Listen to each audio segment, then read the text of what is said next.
I'll try again. Yep, still heard him. You're live.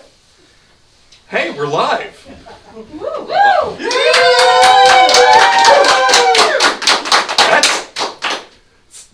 Thank you for patronizing me.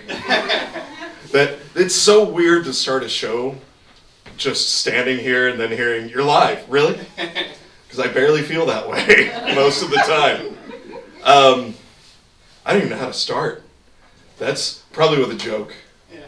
Probably. That's how I should probably start. First off, thanks to the handful of friends that came out to sit in this small room with masks on or separated from each other so that as if to be safe. And I appreciate you very much. And anyone that's tuning in, sorry.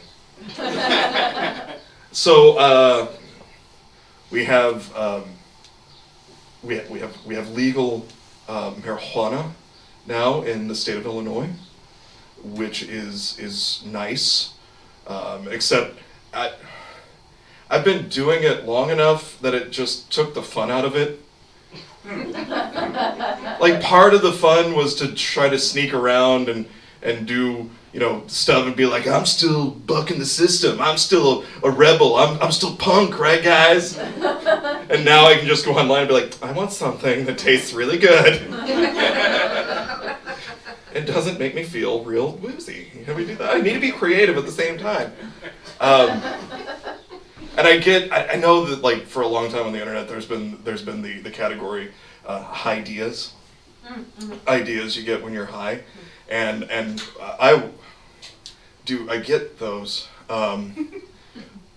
Well, first off, like I can't understand when people are like when you get high, you get really cool ideas. Like the whole if you start the Dark Side of the Moon at this point during Wizard of Oz, it perfectly syncs up. No high person ever thought that. No high person ever thought that far ahead. It'd be more like, if you start Dark Side of the Moon 4 minutes into Helter Skelter, it just sounds like shit. Give it a kiss. All right. I don't know where we dropped off, but... Allegedly. I am glad you guys scooted back, because I know I just spat everywhere. First time you spit on me. No, it's not. First time we ever met. Yes. Yeah, that's how I marked my territory. So we're just going to skip the Oregon Trail, because, if you didn't see it on the live feed, come see a show. Pay a ticket. That's what you get to do.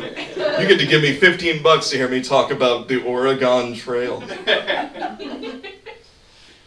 With the way I sound, I can't just say Oregon Trail because it sounds like something nefarious. Okay. All right. So it's so weird to just drop back into it.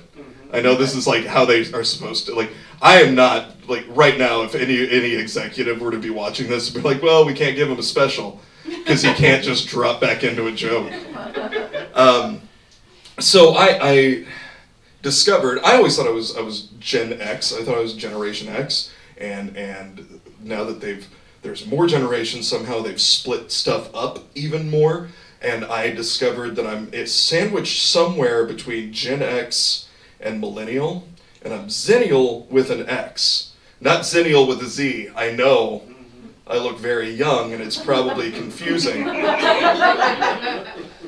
But my first thought was, of course we can't have anything of our own. But as a Zennial male, we had a very tough time with examples of masculinity. Boomers had very distinct examples of what a man was supposed to be. You had like John Wayne, Robert Mitchum, Kirk Douglas, chiseled jaws, broad chests, man that knew what to do and when to do it and how to do it. And Zennials, we had two choices. Rambo and Danny fucking Tanner from Full House. That's it. Pick a path. And I chose, I feel like, the more masculine of the two, Danny Tanner. And you can laugh, and you might be like, that's not true, Rambo's pretty badass. If you've seen the first Rambo, that guy broke down at the end of the movie. And when he got a little bit of poking at, he went on a killing spree. Lost his damn mind. Danny Tanner was a widower with 3 daughters. I have 1 and I have PTSD. He had 3. And he kept it together. He just kept cleaning the house. Just everything must be clean. Everything must be clean. And he never, well, that man had to live with Dave Coulier, Joey Gladstone. I'll tell you right now, the third time I heard cut it out, I would kill that piece of shit. They'd find him in the garbage disposal in my sink. Keeping it clean.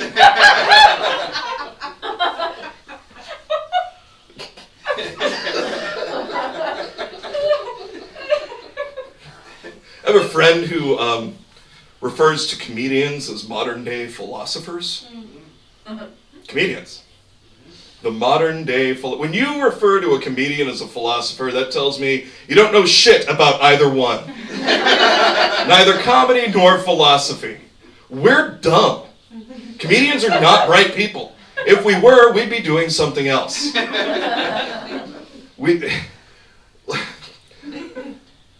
Look. Calling a comedian a philosopher is like calling a chiropractor a real doctor.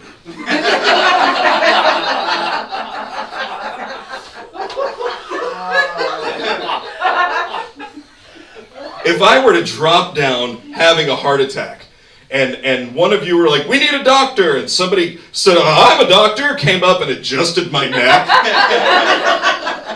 Well, he's dead, but he's comfy. He'll never have another headache again. No shit. And what really annoys me is when they have a comedian on like a serious, like political show to get their opinion. Look, I have a podcast with NPR. And I understand, I don't look NPR, I look NRA. I get that.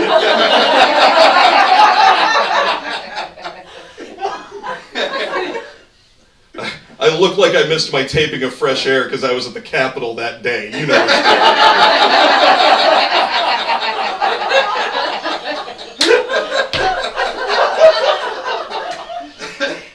But if they were to have me on, I'd be like, Larry, we'd really like to get your opinion on Congress. Well, Congress, that's a tricky one.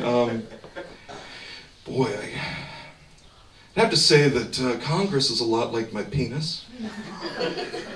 It's crooked, it smells funny, and no one really wants to take a close look at it. Well, thank you, Cockroaches, for your insight.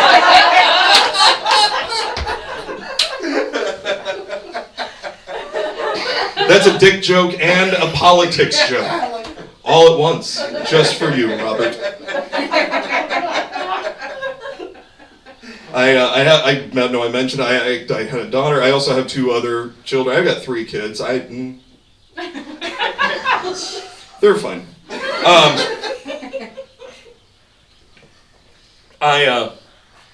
Look, anytime I leave the house, I like to ask my kids how I look. Oh, God. And don't get ahead of me. I know you've heard the joke, but you know. I like to ask my kid, especially my youngest, how I look. And tonight he said, well, with that bandana and that shirt, you look like a farmer that's going on his first grinder date.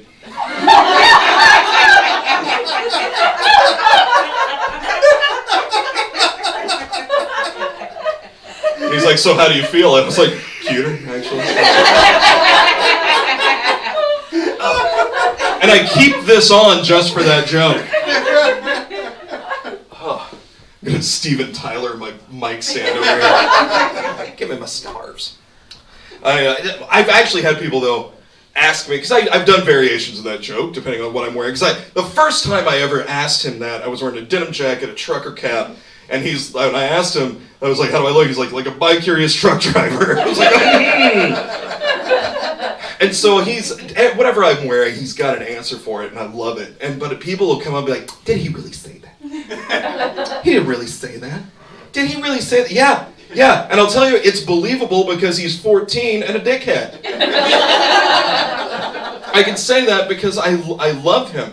What gets me are the people that lie about their young children because they know that those kids are shitty, and they try to convince themselves those kids aren't shitty by making up things that they did on the internet. Like the people will be like, "Oh my God, you'll never guess what my little hero said to me today. I had a really hard day at hot yoga. LaBethany said something very rude to me. And I walked in and he could tell I was upset. And he looked at me and he was like, 'Mommy, you seem sad.' Keep in mind, he's only 3. 'Mommy, you look sad. Let me be the rainbow in your storm cloud.' Can you believe he said that? No, I fucking can't. Unless that little shit plagiarized Maya Angelou, he did not say that. I know that kid. I've been to your house. I've met him. Last time I was there, he walked into the middle of the room, stuck a finger in his ass, and gave it a sniff. He's not that intuitive.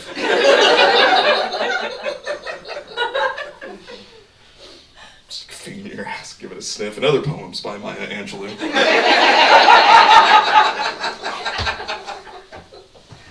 And they always name their kids. Look, my kids, their names are Glenn, Willow, and Gideon. It doesn't sound like I have kids so much as a training facility for Mormons in my house. I understand that. But I don't lie about them. Usually those kids are named something like Braxton or Pemethany or Kingsley. And they never match their names. They're like, "This is my son Kingsley, and he's so smart," and the kid's just over there like counting the nipples on the cat. "If I count them 3 times, there's 18. No. Nope. He's just humping his Mr. Potato Head.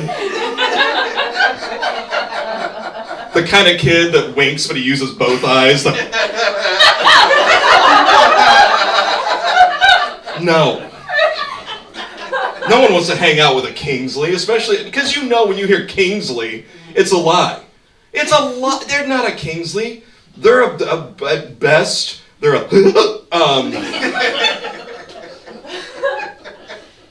But if someone like me, looked like this, where it'd be like, "Hey y'all, here's my boy Carl." Yeah. Carl is only 5, but I'll tell you what, he loves fixing trucks, drinking whiskey, chasing puss. You'd be like, "Oh yeah! That I believe!" That, absolutely. Get the fuck out of here, Kingsley! I'm hanging with Carl! Carl seems rad. Wait, my wife and I get asked if we're gonna have another kid. And because look, at the age I am, if I had another kid, it could happen, but it would be one of those old Mayo kids, like the Mayo you make an egg salad sandwich at a truck stop with. The sandwich that isn't bad, but it's a little off, that kind of, you know what I mean? But she's still within the age where she could have kids. People are like, "You can have another kid," and I actually. Look, I love my kids. They are from my first marriage. I know somebody didn't want to put up with this for any extended period of time. It's a shock to many of you. And then I tricked somebody else into marrying me. And all I can say is, thank God she's nearsighted, has a drinking problem, and daddy issues.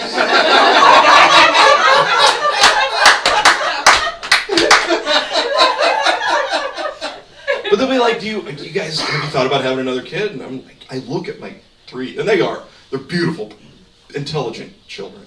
And I look at them, then I look at my beautiful wife, and I think about the kind of baby we could have, and how that's like the ultimate representation of our love. And then I look at my youngest, and I realize that he's 14 and I'm 42 and I'm nearly done with this fucking prison sentence. That's, like, if I were to have a baby now, right now, today, that'd be like a guy up for parole tomorrow shanking a bitch tonight. No thank you. I don't care how shankable that bitch looks in the shower, you keep your shiv to yourself.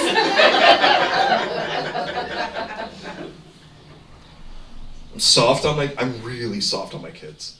I know that. Like, I like to think I'm a hard ass. I am not. I am so, like, and my wife tells me all the time how soft I am, and I'm so forgiving, and I'm just like, I can't believe they do that, but look at their little face. They didn't mean to. We can get a new house. But I'm soft, and it probably has a lot to do with the fact that, I was raised with a dad who is, he was tough. He was a tough guy. He's a legit cowboy, rodeos, owns a ranch, horses all the time. Cowboy that was also a bounty hunter. And this is his son. He was Walker, Texas Ranger, and I'm a traveling clown for drunks. We don't have a lot in common. The one thing we have in common is that we both hate me, so I guess that's even ground. It's something to talk about. Yeah, I don't know, I'm soft on it, and I shouldn't be, because they're mean. They're mean people. Not all the time. And sometimes they're super, like, to dogs they're nice. To animals, to the elderly. All the important people. They're mean to me, is what I'm saying. And my daughter she's beautiful, and she's smart, and she's sweet, and she's intelligent, and she's 16, which means she's a bitch. Look, I can say that. 50% of it belongs to me. The other 50% is the nice half, is what I'm saying. But, like, look, if you've ever been a 16-year-old girl, or been around a 16, or raised a 6, you know that from age about 10 to question mark, bitch, they're just, so the other, like, okay, so right before the shutdown, we decided to redo our living room. Gonna paint, gonna get new furniture, gonna do the whole thing. And I had set the boys, my sons, because why else have kids other than have your own slave child labor? So the boys were doing something else. I don't know where my wife was. I think she was buying curtains or just doing anything to get out of the house so that she didn't have to listen to me curse anymore.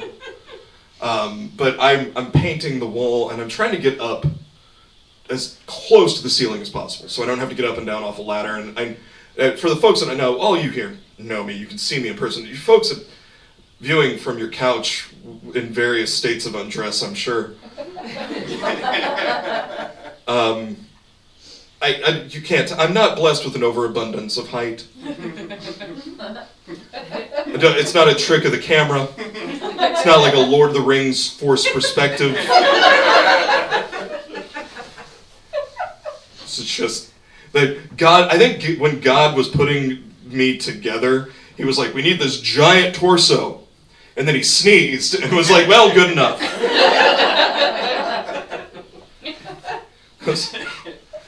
Those were legs for, no. But so I'm reaching up as high as, my daughter's helping me, she's behind me, and I'm reaching up as high as I can to get to the ceiling.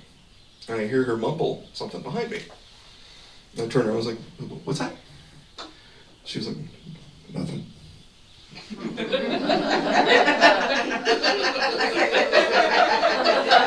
All right. So now I love everything that comes out of your mouth. interested. I'm curious in what you have to say. So, what was that? Please don't make me. Please don't. And I was like, wow, now I'm real fucking curious. The fuck'd you say? And she was like, tears well up her eyes. She was like, I said jump, fat boy, jump.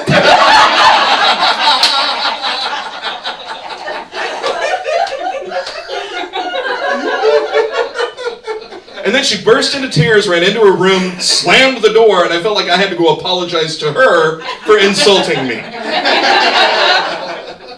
I'm sorry, your daddy's fat. I guess, I don't...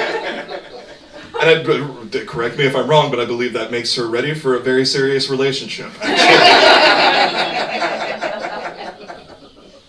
And I get it, I understand. I'm a hefty lad. I'm a stout boy. I'm a shithouse made of brick, if you will. I know I need to lose some weight. I understand that quarantine wasn't kind to me, and neither were the previous 10 years of heavy drinking and fast food. I get that. Actually, I was speaking to one of the live audience members about, I had just come from the doctor. It's like not that long ago, and I got I was supposed to go for my 40-year checkup. 40 years old, supposed to go in for my checkup. I did it 2 weeks ago. I'm 42, so I was just a little late. I blame COVID. But nothing, like, the last time I went to a doctor's office was for a very different thing, and the nurse put me on the scale as a Russian nurse. And she puts me up there, and I stepped up, and she went, oof.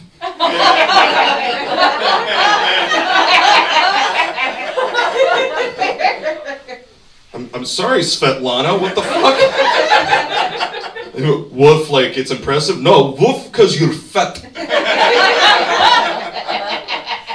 But I went to the doctor and they put me up on the scale this time and the nurse goes, nuh-uh. Get back off there. Zeroes it out. All right, step back up. Step back. And it wasn't like a normal scale. It was like what you use to weigh the oxen at the state fair. And I stepped back up. She's like, no. When's the last time we had this calibrated? And the other nurse was like a day ago. And she was like, wow. And then she brought me in, and she takes my blood pressure, and she goes, nuh-uh. We're going to do that on the other arm. Takes it again. And I was like, what is it? She's like, it's like 118/80. I was like, yeah, goddamn right it is. She's like, there's no way. Your BMI, I was like, my BMI is awesome, apparently. And so, the doctor checks me over, and she's like, she's like, lose 20 pounds? I was like, yeah, I've been trying. She's like, drink less.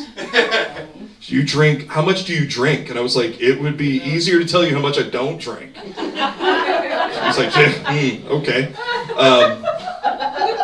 She's like, there's no way that your blood pressure should be this good with what you do to yourself. That was the other part. They were like, hey, are you interested in doing the COVID shot? I was like, goddamn right I am. Absolutely, I'll drink it from a hobo's boot if I have to. They're like, you're not worried about what's in it? I was like, if you knew what I put in me. No. So they'd send me down for the blood work. And they're like, it usually takes 48 hours, maybe 3 days to get it back. That afternoon, I get a call. And I'm like, oh, no.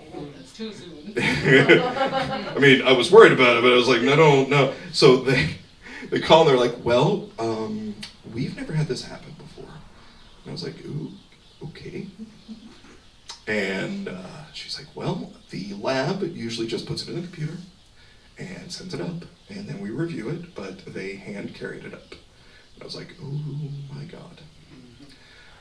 Okay, what's the news? She's like, well, apparently you have the blood work of an athlete half your age. I was like, fuck right I do! And then that receptionist got to hear, it's Miller time!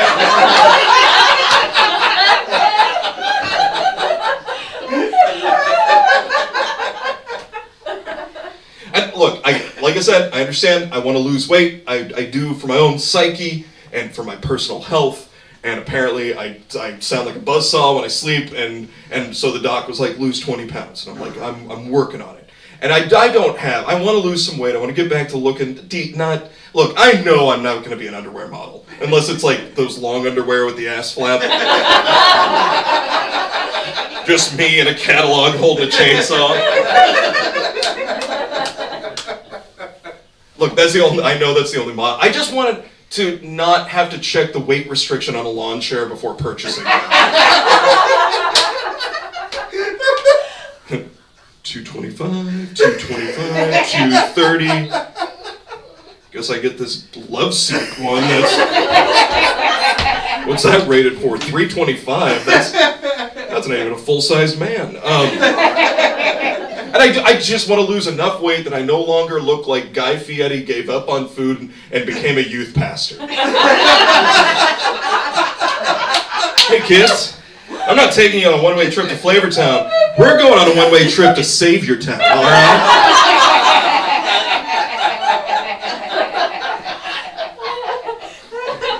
Mary and Joseph wrote some donkey sauce.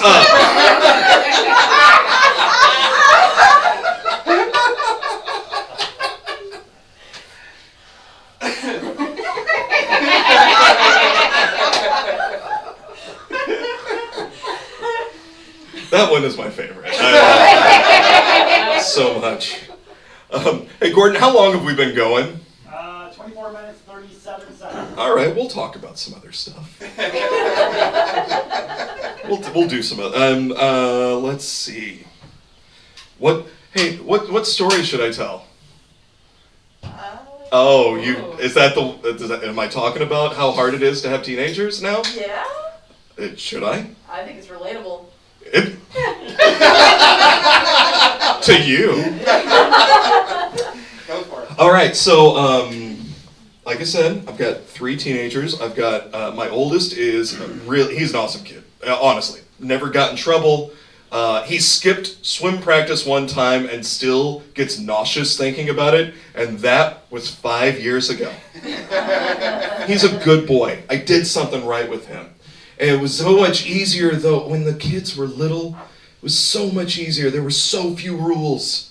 Just like, don't run in the house, don't scream at each other, and don't eat rocks.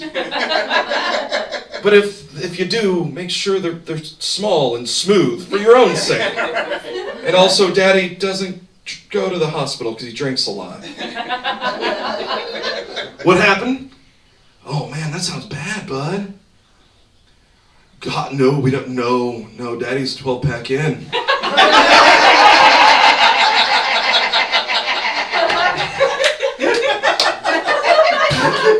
Take an Uber, I think. Hold on. Here's a 20. I think there's a copay.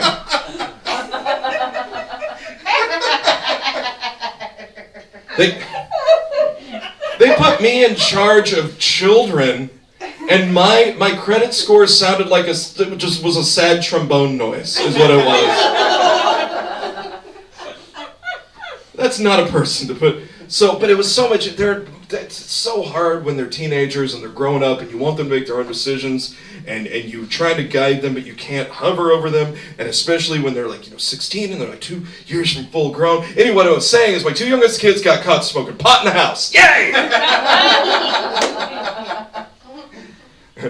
Buckle up, folks at home.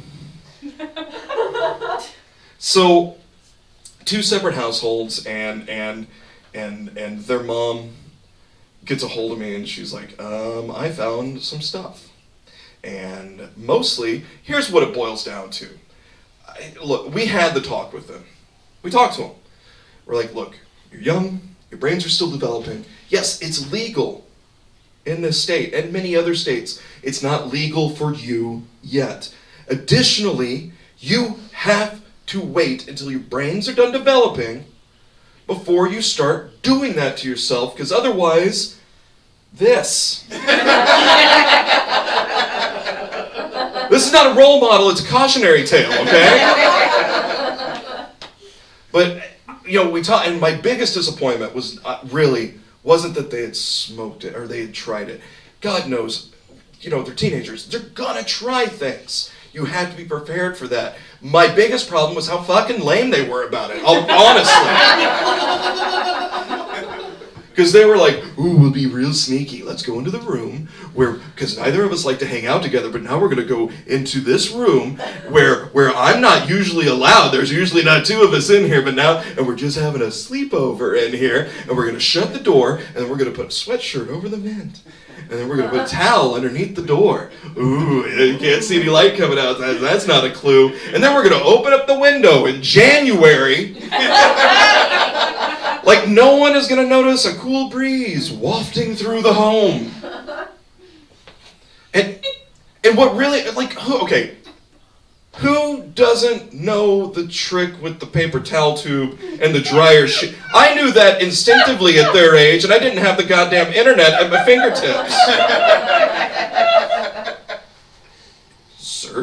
Clear search history. That's all you have to do. And the cool breeze, okay, they could look past, but it was the smell. Apparently it was not good weed. Not good weed at all, because I guess the house was filled with the scent of like a garbage truck backing over a skunk fuckfest.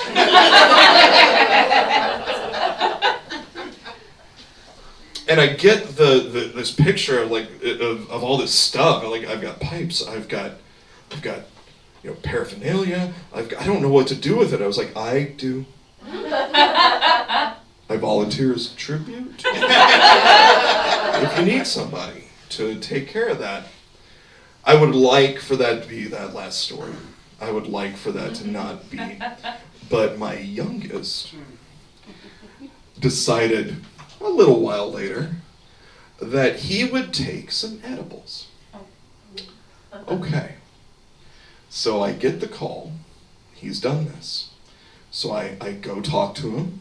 And I was like, how much did you take?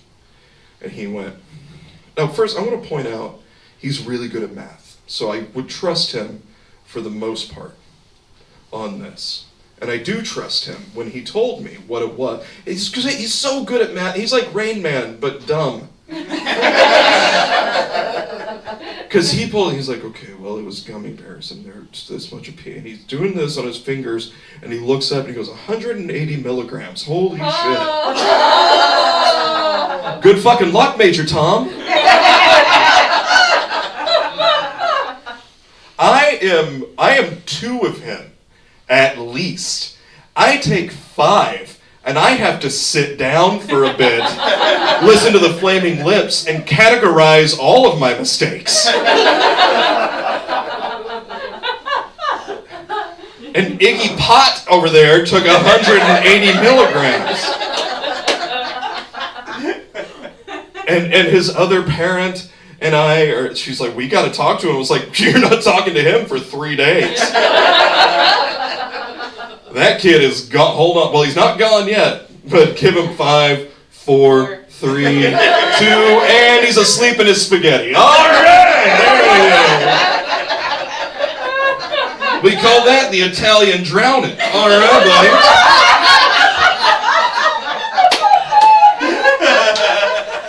So I was like, my work here is done. I leave, but I text his sister, and I was like, how's Keith Richards doing? She's like, well, he's under a bunch of blankets right now. I was like, oh, good, he's tucked into bed. She's like, no, he's built a beaver dam of blankets in the living room. He's curled up underneath, and all he keeps saying is, I want flaming Cheetos. And I really want to snuggle Chester Cheetah. I was like, well, I get that. Who hasn't been there? That sultry, silky voice. So what I did is, because his older brother works at a grocery store, I'm like, don't tell anybody, don't do anything. just trust me, you need to take home some supplies. I'm gonna Venmo you about $50. Funyuns, Flaming Cheetos, pizza rolls, Little Debbie snack cakes. Take home some fruit juice, nothing with caffeine. He'll shit his pants, trust me.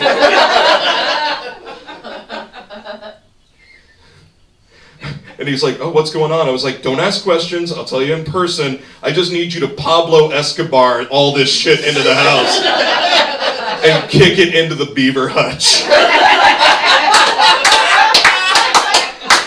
Guys, thank you so much for tuning in if you're still on. And to my very close friends that are sitting here, and to Gordon and Whimsy team, thanks.